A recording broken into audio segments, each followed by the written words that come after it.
Do you want to join us? We are quite nice. Select. We are quite select as well. And nice.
We have everybody?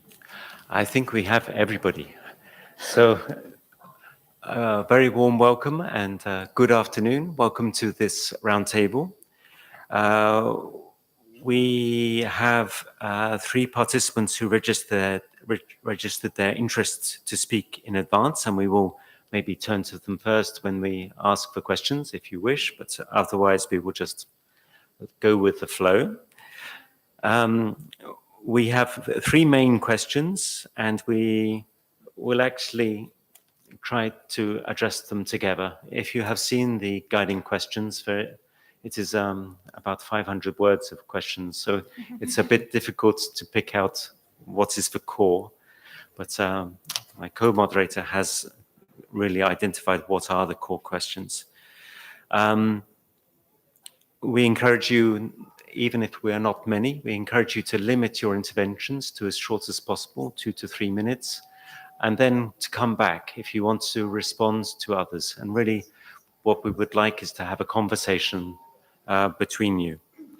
And try to respond indeed to what others have said before you, if you can. And we will at the end try to summarize what we have heard from you. I have one small request in addition. You heard all about the Big E commitments. And maybe if you're talking about what is happening in your country, you might still think about making an additional Big E commitment, either in the coming 2 days or in the coming months. But my name is Nick von Voisen from UNECE. I'm Alexandra Carvalho from Portugal, Secretary General for the Environment, and it's a pleasure to be here with you. Is that my Yes, would you like to carry on? Okay, so again, as Nick said, very welcome to all of you. A very warm welcome. We are on time. Just forget about that. Perfectly on time. So as we tried, both of us tried, because actually the questions are quite intense, and because it's 5:30, we tried to summarize it, and we came up to three questions, three challenges for you, and to keep this debate a little bit alive. So we would like to hear from you, first of all, and it can be a yes or no question. Should we work? So we are facing the challenges we are facing in tourism. I mean, we're facing the challenges facing in environment, and the world is facing lots of challenges as well. And in tourism, moving towards from a linear model to a circular one, we face lots of challenges. We heard in the previous session, we had quite a good setup for this reflection now. So what I we would like to ask you, the first question is, should we have, in the Pan-European region, in our region, should we have a common vision? Should we have a common strategy to address this issue of moving towards a sustainable and circular model for tourism? Tourism is very important in all our countries. So that's the first question that I would like to hear from you. The second big question is that could you please identify your approach to this issue? How do you move? How do you make tourism more sustainable? The approach, your national approach. So moving on to your national level, if you have a national approach, if you have a vision for your country in doing this, and we would like to hear from you some concrete measures that you implemented, or that you are implementing, or you want to implement. And finally, it's asking you directly, what should it? I represent the government, so I always tend to ask to business level, what should governments do to help business at the business level? Or should governments do to help, for instance, SMEs to move and to make this shift from linear to a circular model in tourism? So basically, I hope of course, you cannot answer the other questions as we presented, but I think to make the debate more alive, if you could also address this, we'll be very, very happy to hear from you. And again, Armenia. So go Armenia.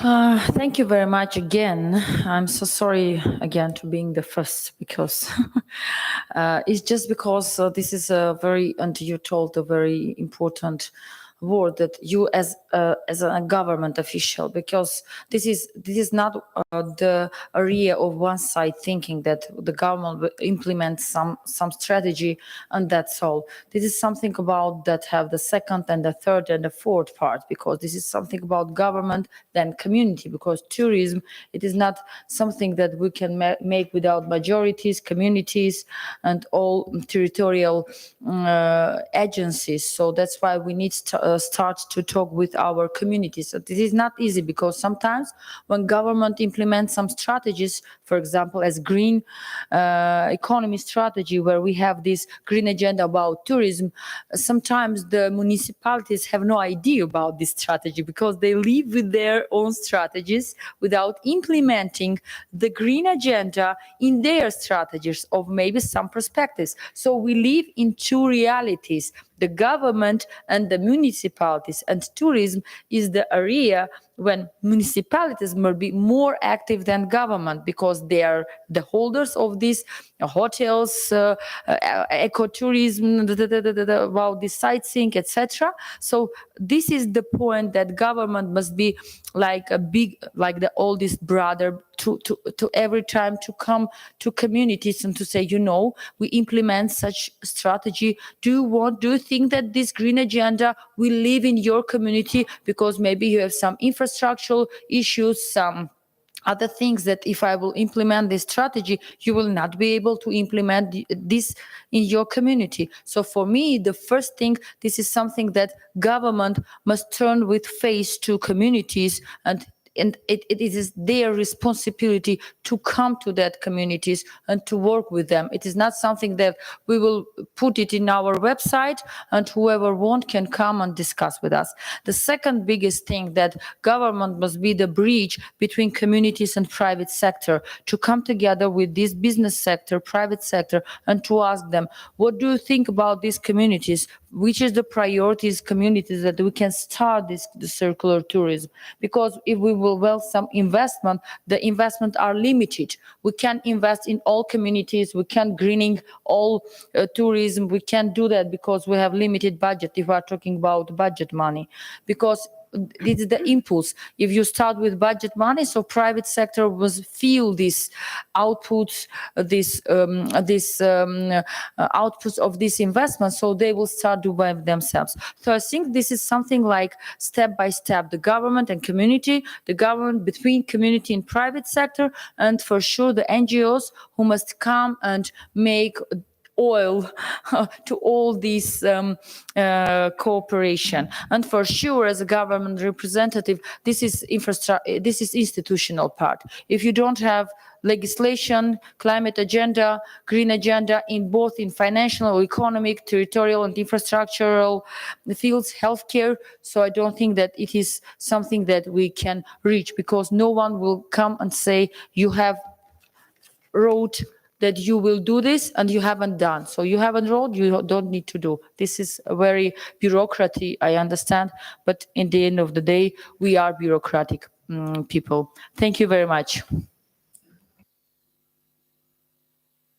Thank you. Would someone like to respond to these ideas? Or take up a new idea? I think, oh, sorry, please, NGO. One thing I want to do is thank you for your intervention in the other meeting there, because one of the themes that we've been talking about is the role of civil society in dealing with sustainable tourism, and especially with the plastics issue.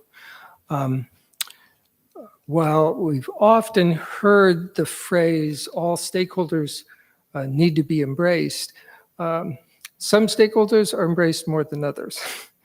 And some stakeholders have access to a bigger microphone and more often than others. And sometimes NGOs are not necessarily seen as welcome partners to a lot of discussions, especially in this area. The relationship between NGOs and businesses, especially big corporations, sometimes gets a little testy, as you know.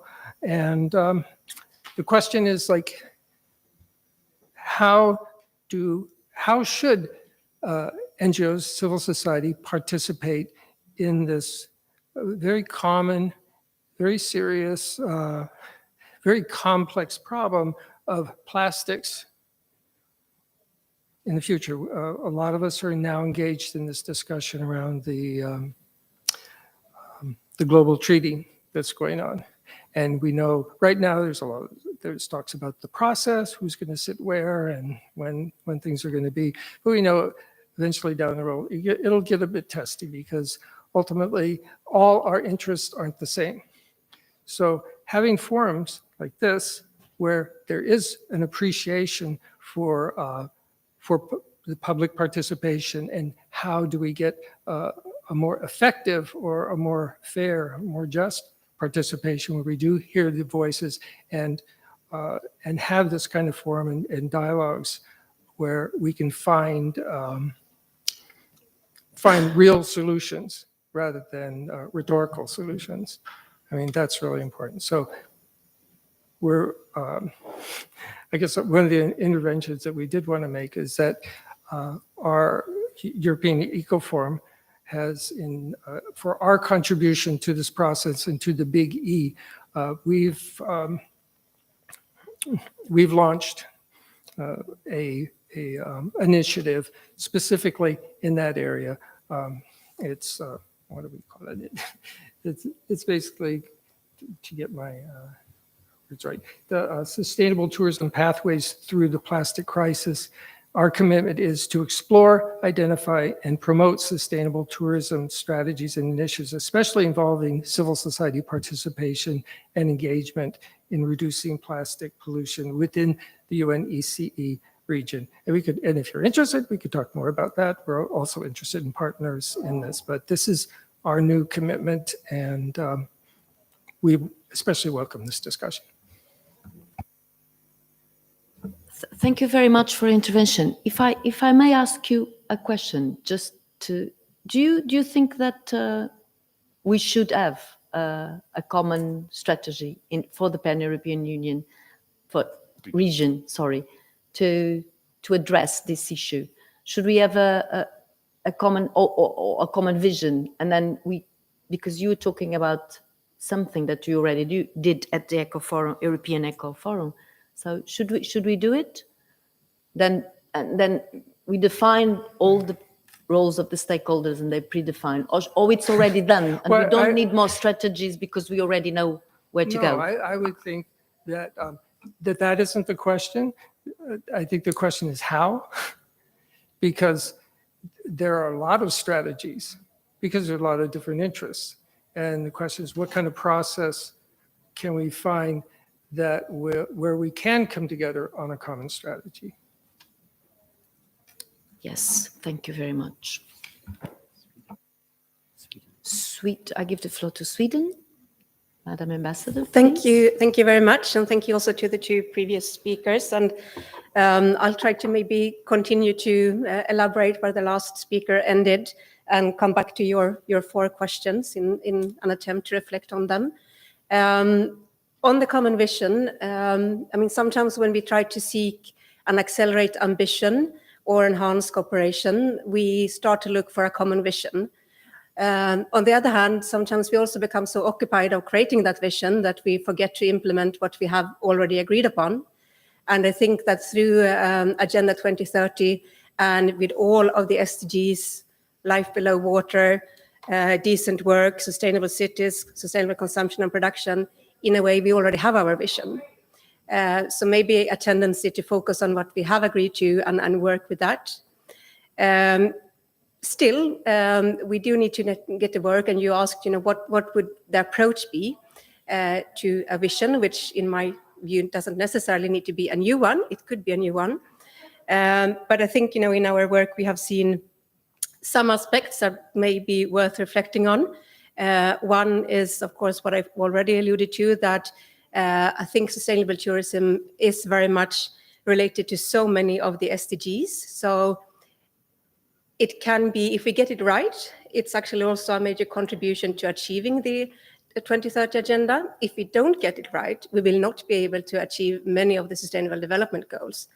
And in that context, I think a second bullet point is also, and we heard that through this afternoon and through the whole of this meeting, because there are so many sectors involved, food, agriculture, transport, energy, water, etc. Sustainable tourism can really be that driving force in transitioning many of the other sectors, and maybe an underestimated driving force, something that we could work even more with. At the same time, we also know that growing tourism can also mean greater pressure on shared resources.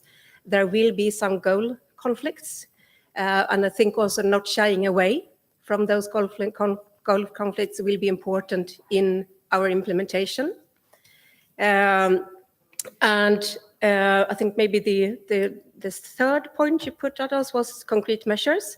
I'm not going to repeat. I think in the plenary we announced some new big commitments, very much linked to sustainable tourism, both on the littering fee, sustainable urban development, and 2 investment programs that also shows possibility for financing mechanisms.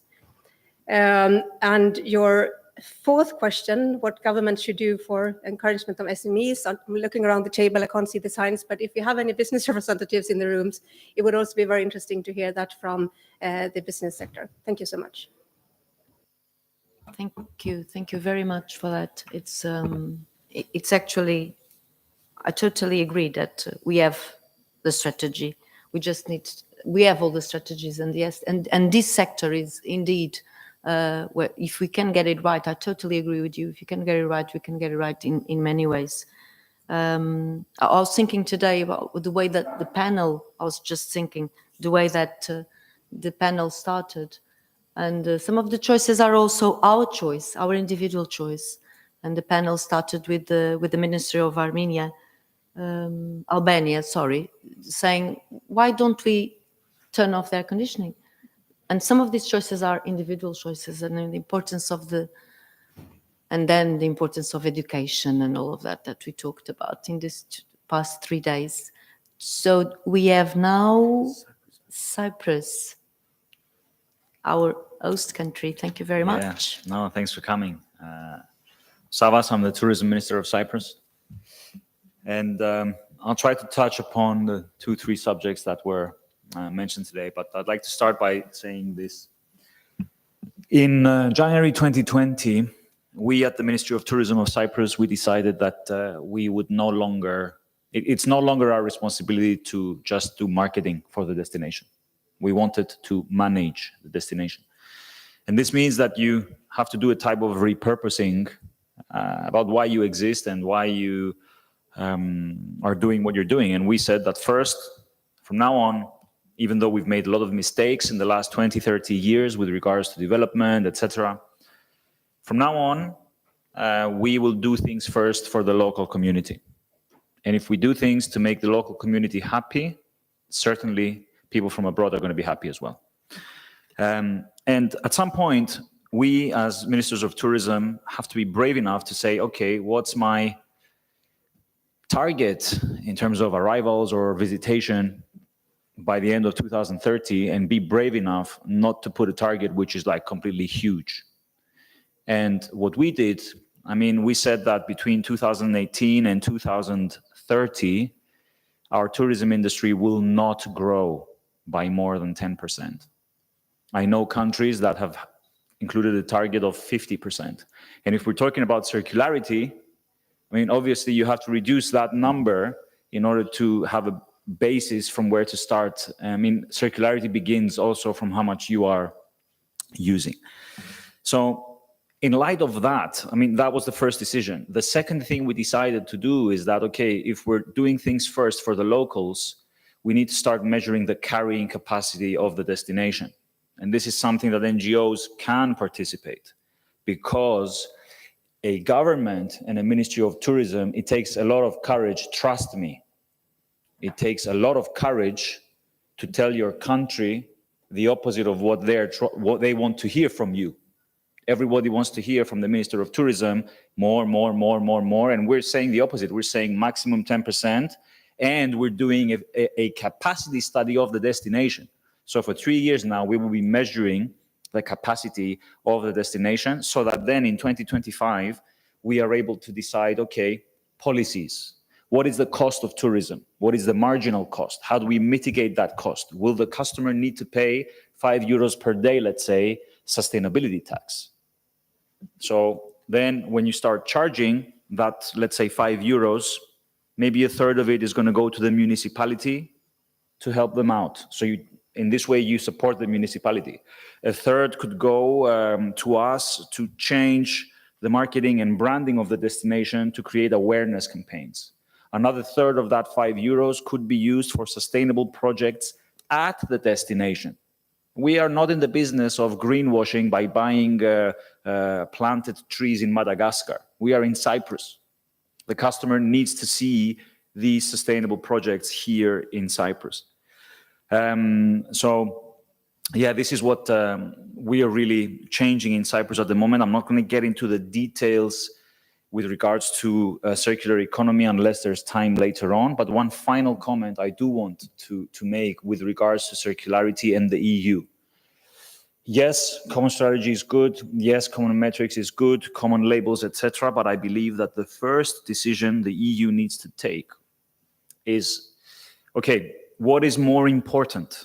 Or where can we find the balance between a common trading market and circularity? So if we're talking about circularity, let's say using local products, local tomatoes, etc., is that against what the EU is standing for in terms of trade?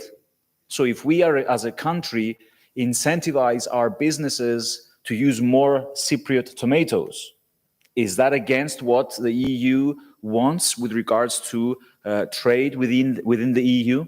So I think this is a very key question that needs to be defined. And maybe since we're trading and we are trading partners within the EU, maybe in terms of circularity, that is a key decision. Would buying from the EU qualify in terms of a generic circularity, or are we talking about actually production in the country per se?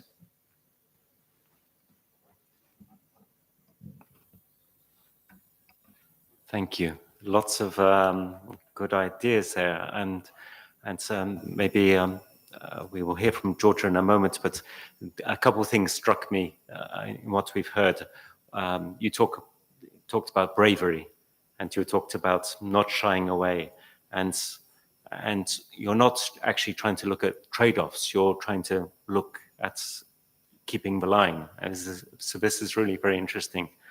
But you want to progress on the 2030 agenda, if you like. That's a good framework for us to work with. But you want to stop the compromise with the economic interests in a way, the short-term economic interests. And the other point, I think, is this the fair trade aspect, which also applies, of course, to tourism. So there's some very interesting ideas there. Thank you. Georgia, please.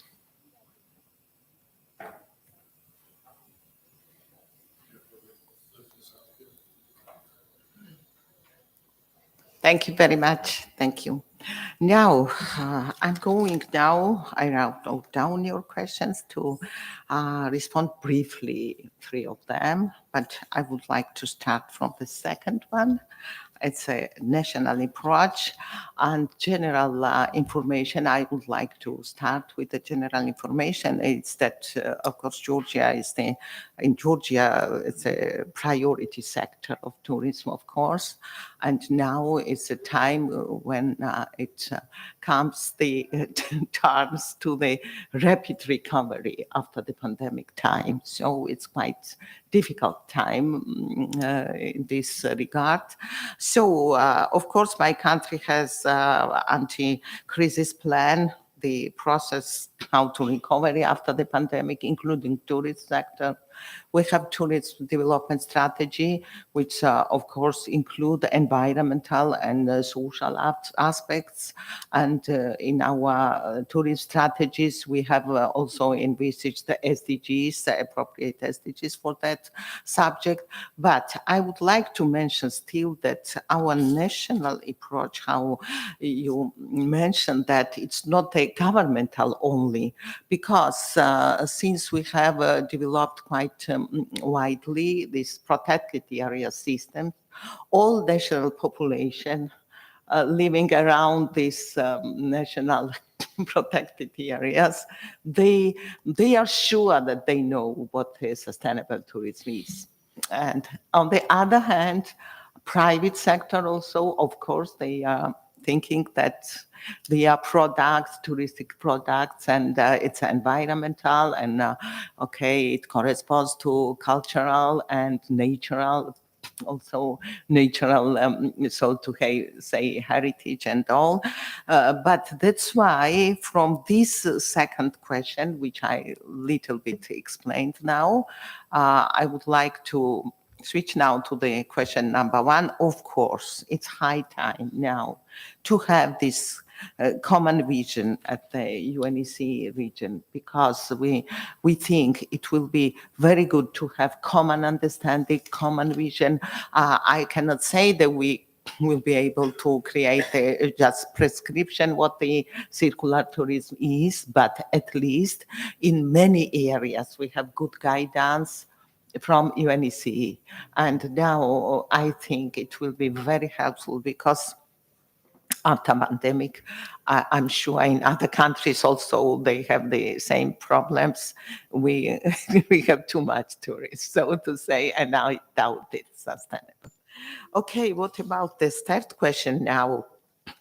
For private sector and SMEs, I agree with my colleagues, and it was very much interesting to listen Armenia, especially host country. It was very, very much interesting ideas from your side. I'm not professional for tourist planning, but since I'm environmentalist, I agree that it's important to have quality improvement than quantity of tourists, and I like these ideas very much. So of course, under your support and under knowing more about circular tourism and sustainable tourist development idea, after this, governments will be able to somehow coordinate better with private sectors, with civil society, and with all. And of course, education will be number first priority after this, because you cannot give us real prescription, but if we create together common guideline or strategy or whatever at the UNEC region, it will be then distributed in the countries like through education or awareness raising, and people will be prepared how they develop more climate friendly or environmental friendly technologies and so on. Thank you very much. Thank you very much for sharing your thoughts. Indeed, it's as far as I can understand, we don't need a common vision, because we have it already. Maybe we need a common understanding and common guidelines for where to go, even in the aspects of how to involve the major stakeholders of society, which are basically the whole society. I come from Portugal, as you know, and we are also a touristic destination, and we just had recently a very good challenge, which was to ban the use of single-use plastics, and we managed it together. It was a very simple strategy, but we managed it together with all the stakeholders, including industry, restaurants, civil society, NGOs, pretty much. And it didn't take a very intensive strategy or common vision. It just took the implementation of European Union law, and very strict objectives, and getting everybody on board. and you need to show. I think this is picking up in something that you said, very, very important, is picking up in we know the focus, we know where to go. Sometimes is coming back to. So thank you very much for your thoughts. And we have friends now that asking for the floor. Thank you. Thank you. Thank you very much. Please excuse me because I didn't register today to take the floor, but I could not resist to take the floor given the importance of tourism for France. God, you did it. I'm glad to. And the whole Mediterranean region. So I will present two very concrete tools dedicated to measure and adapt our commitment and to the challenges we are facing today to transition into more sustainable tourism. One is using the opportunities bring by new technologies and big data, and the other one on the importance of having a concrete methodology of measurement to evaluate our commitment, which is very important because we should not only take commitments, but we should be able to measure it. So the first one is a sustainable tourism dashboard created by the French government in collaboration, of course, with socioeconomic partners. So briefly, I won't go into any details, but this tool is based on international best practices, and it takes account, for example, the number of tourists, but also the impact of socioeconomic and environmental aspects of their behavior. So this tool is very practical. It's designed to be used by local governments and tourism industry. And it's a good example in our mind to the possibilities brought by data and digital technologies to disseminate and help to disseminate data and help professionals to engage themselves into this transition. So on another level, I would like also to mention there the work done by the One Planet Network Sustainable Tourism Program. Of course, I'm sorry, but France is co-leading this program. But it's very, very efficient because one of its initiative, the Global Tourism Plastic Initiative, has only been launched since 2 years, and it has revealed very concrete and important results in terms of fighting the use of plastic and integrating circular economy into the tourism industry. So yesterday, 2 new reports have been unveiled. They are entitled Plastic Measurement Methodology for Accommodation Providers, and the other one is Addressing Plastic Pollution Through Sustainable Procurement, Recommendation and Guidance. So I think those 2 very concrete tools will bring concrete methodology to help the professional of the sectors. This is very important to have this focus based on the professionals to help them to measure their action and to take adapted commitment to their action, and then to measure it and to report to the to bigger organizations, to the national government. So I would like to conclude here, and thank you for your attention.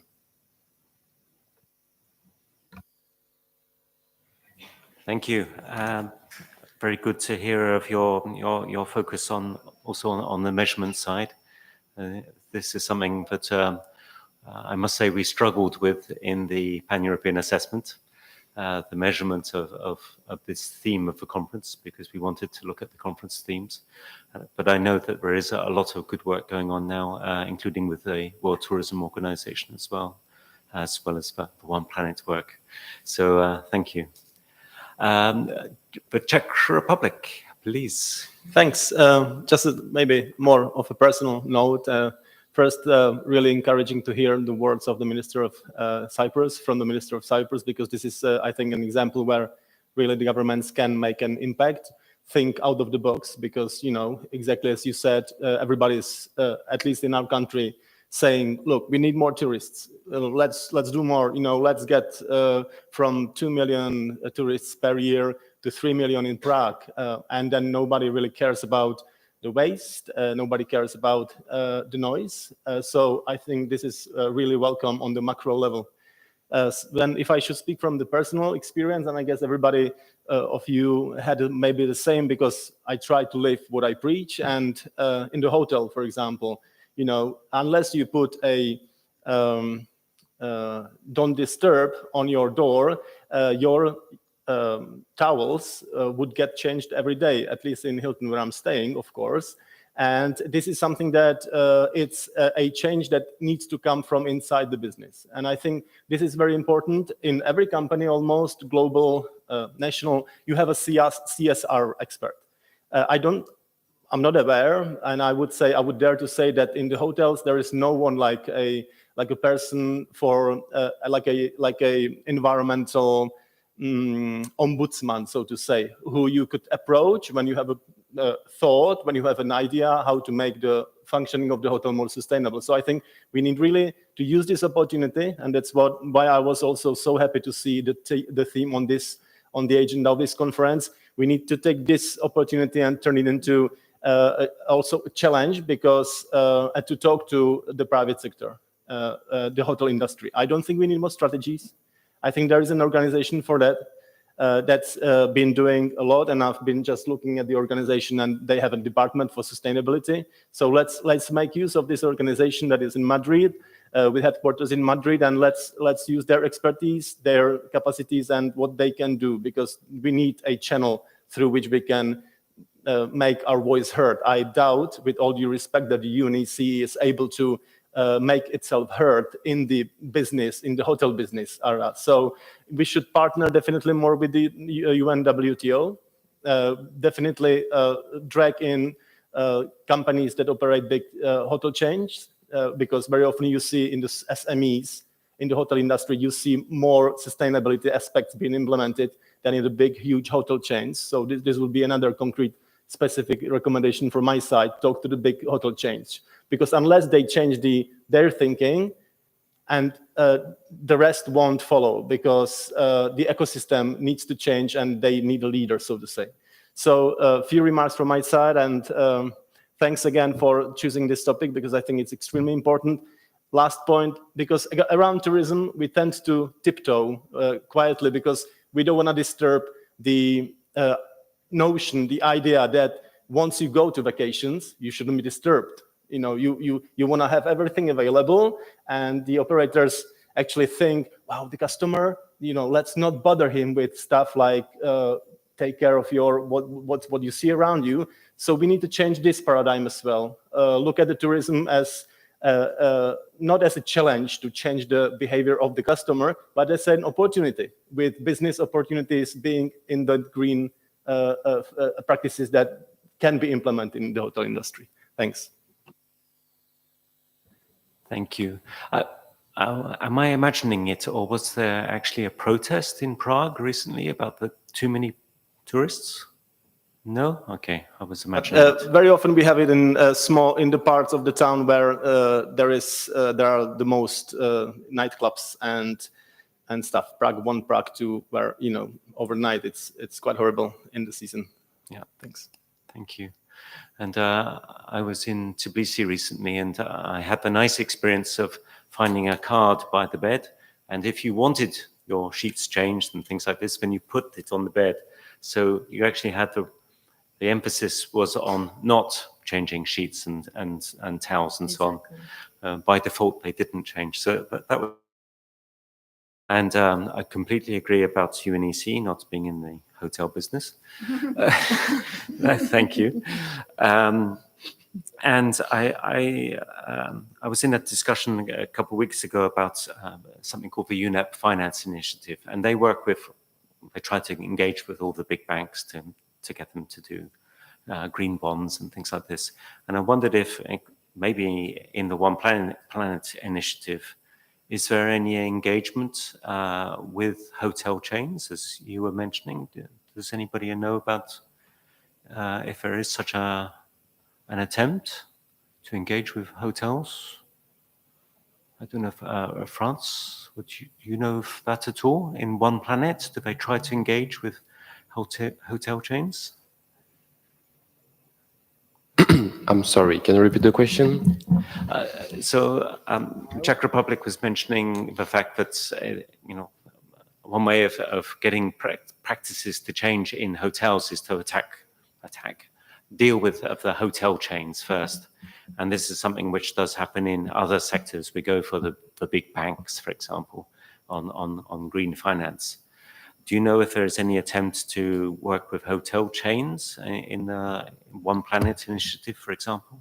Yeah, for sure. And that's good that you mentioned that, because this is the cornerstone of this initiative, to have an integrated approach with private sector, institutionals and governments, NGOs, and so on, to have this integrated. And maybe sometimes it's good also to be a bit sectorial, to have a sectoral approach.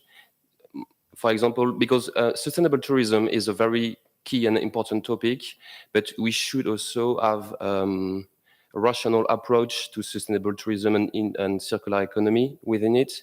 So to focus on maybe plastic is a good approach, to have an integrated manner, to have all the actors around the table, and to have, like you said, hotels chains, but also cruise companies, very important, travel companies, who are actors who are usually not very oftenly heard of during in those discussions. And this is why those initiatives are very interesting, in the sense to give the chance to those actors who are oftenly very shamed in a way, but also to give them an opportunity to be around the table and to show their will to change a bit. Yeah.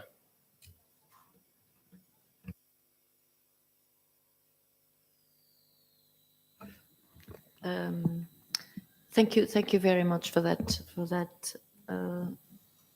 To share that as well with us. In fact, yes. I mean, I'm going to say something. We need to be all aboard. But in tourism, I tend to think that the importance of ourselves as well, as individuals, it's really important. We should really make an effort to be more, to not only to preach, but to apply it. And the example that Nick was saying, that, and it's really good that the hotels, if there is a hotel, and I stayed as well in Leipzig in one hotel, that they didn't change the sheets or the towels. If you wanted them to change, you had to ask. And that's really a really good approach, because immediately if you get to the hotel and you see that, but so it's like so easy, but it's so easy to forget as well. When you are in a hotel, you don't. And so, yeah, the individual, I think the individual, we have to also be more, I forgot the word in English, more, we have to ask for more from the industry, from the hotels. And we need to do that as individuals as well, not only as governments. Of course, governments have their role, and and it was here said that it's very important, the role of the governments and the municipalities. But yes, we have to also make the sheets. And yes, Minister, I really want to say congratulations, because I don't think that's a very hard decision, especially taken after COVID times, when the sector suffered so much and there's a big pressure not to limit tourists. So really, really congratulations. I'm going to take that to Portugal, to the Minister of Economy. So, Nick, the floor. I think we should close this. It was really from my side. Oh, yes, of course. Did you feel tempted to? I just a couple perspectives from the U.S. So everyone knows we don't have a Ministry of Tourism at the federal level. We don't even include tourism as part of our work at the Department of State. It is a completely deregulated and distributed model in the United States, where state and local municipalities manage their own process that you manage at a national level. They do that on their own level at the state and local level in the United States. But it brings up an interesting point and ties directly to the point, Mr. Minister, you were making about engaging local communities in this. they are ultimately the ones who provide the services and who benefit from the services that tourism is meant to put forward in terms of building cultural bridges that bring people together to a common understanding. And in order to do this appropriately, I think one of the things we are advocating is that there is no one approach to circular economy. And we have to be very cognizant and respectful that there are multiple ways of getting to circularity, and we need to acknowledge that because communities around the world, while there are similarities, are different. And we have to respect and celebrate those differences in the most pluralistic democratic values that we cherish and hold dear.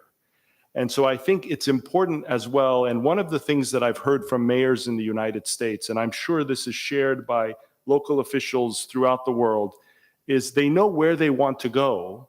They don't know how to get there necessarily. And what they've said to us is, don't give us an exact path, but give us options, give us guidelines so that we can look at the different options and figure out the best approach for us to get us to the vision where we think we want to go and we know we want to go.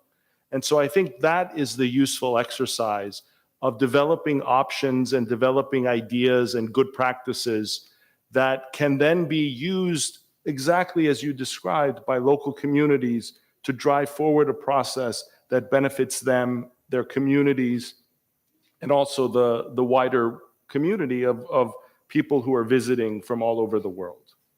Thank you.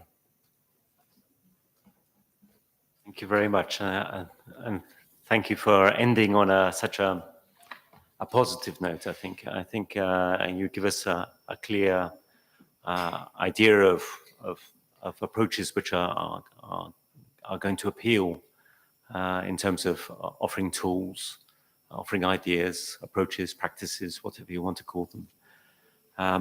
And for me, the other thing which I really take away is the courage. And I really must say I admire that greatly. That this is what we need. It's time to stop just finding easy solutions, and we need to actually make courageous decisions. So thank you very much. It's been a great pleasure, and I wish you a very nice evening. Should we clap to us? Yes.